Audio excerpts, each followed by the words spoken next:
సంవత్సరాల తరబడి government job కోసం వేచి చూస్తున్నారా? కేవలం 8 నెలల్లో మీ కల నెరవేర్చుకోండి. వెంటనే కింది నెంబర్స్‌కి కాల్ చేయండి.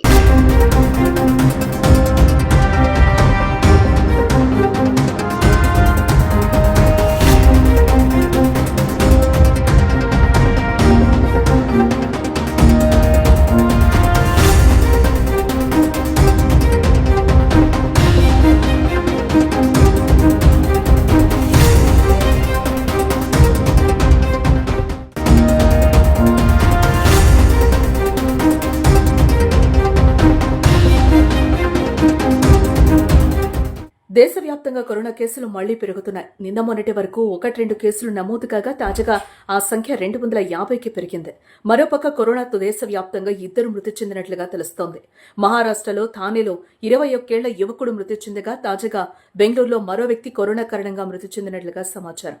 మరోపక్క వివిధ రాష్ట్రాల్లో ఈ కేసులు వెలుగులోకి వచ్చినట్లు కేంద్ర ప్రభుత్వం అధికారికంగా ప్రకటించింది. ఈ కేసుల పెరుగుదలపై అప్రమత్తంగా ఉన్నామని వెల్లడించింది. ఎప్పటికప్పుడు ఆరా తీస్తున్నామని పేర్కొంది.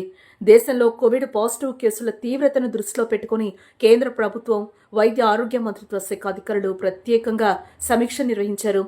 National centre for disease control, emergency medical relief, disaster management cell, Indian council of medical research, director general of health services అధికారులు ఇందులో పాల్గొన్నారు.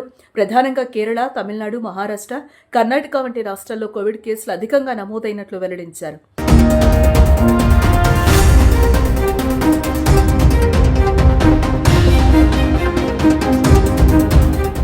Integrated disease surveillance program, pan India respiratory virus sentinel surveillance network ద్వారా కోవిడ్-19 సహా శ్వాసకోశ వ్యాధులపై ఎప్పటికప్పుడు ఆరా తీయడానికి, వాటిని పర్యవేక్షించడానికి దేశవ్యాప్త నెట్వర్క్ ఉందని పేర్కొన్నారు. ఈ కేసుల్లో ఎక్కువ భాగం తేలికపాటివేనని, వాటి తీవ్రత తక్కువ శాతంగా ఉంటోందని అధికారులు చెప్పారు. పాజిటివ్గా తేలిన వారు డొమెస్టిక్ ఐసోలేషన్లో ఉంటున్నారని అన్నారు.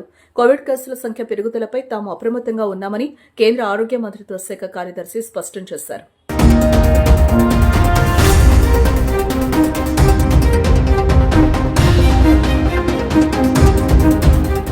ఇకపోతే కొన్ని రోజులుగా సింగపూర్, హాంకాంగ్లో కోవిడ్-19 పాజిటివ్ కేసుల పెరుగుదల ఉంటోందని, ఇప్పటి వరకు అందుబాటులో ఉన్న ప్రాథమిక సమాచారం ప్రకారం ఆయా కేసుల తీవ్రత చాలా వరకు స్వల్పమేనని కేంద్ర కార్యదర్శి పునరుద్ఘాటించారు. దేశంలో ప్రస్తుతం కోవిడ్-19 పరిస్థితులు అదుపులోనే ఉన్నాయని అన్నారు. అదే సమయంలో దేశంలో 2 కరోనా మరణాల కేసులు నమోదయ్యాయి. అందులో ఒకటి మహారాష్ట్రలో కాగా రెండోది బెంగళూరులో.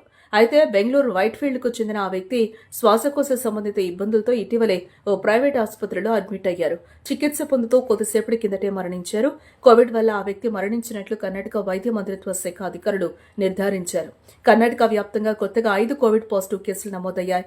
బెంగళూరులో 2, మైసూరులో 2, విజయనగరంలో 1 కేసు వెలుగులోకి వచ్చింది. మరోపక్క తెలుగు రాష్ట్రాల్లో కూడా కరోనా కేసులు వెలుగు చూస్తున్నాయి. ఏపీలో 3, తెలంగాణలోని హైదరాబాద్లో ఓ వ్యక్తికి కరోనా సోకిందని వైద్య శాఖ అధికారులు నిర్ధారించారు. మళ్లీ పెరుగుతున్న కరోనా కేసుల నేపథ్యంలో ప్రజలు అప్రమత్తంగా ఉండాలని, తగిన జాగ్రత్తలు పాటించాలని సూచిస్తున్నారు.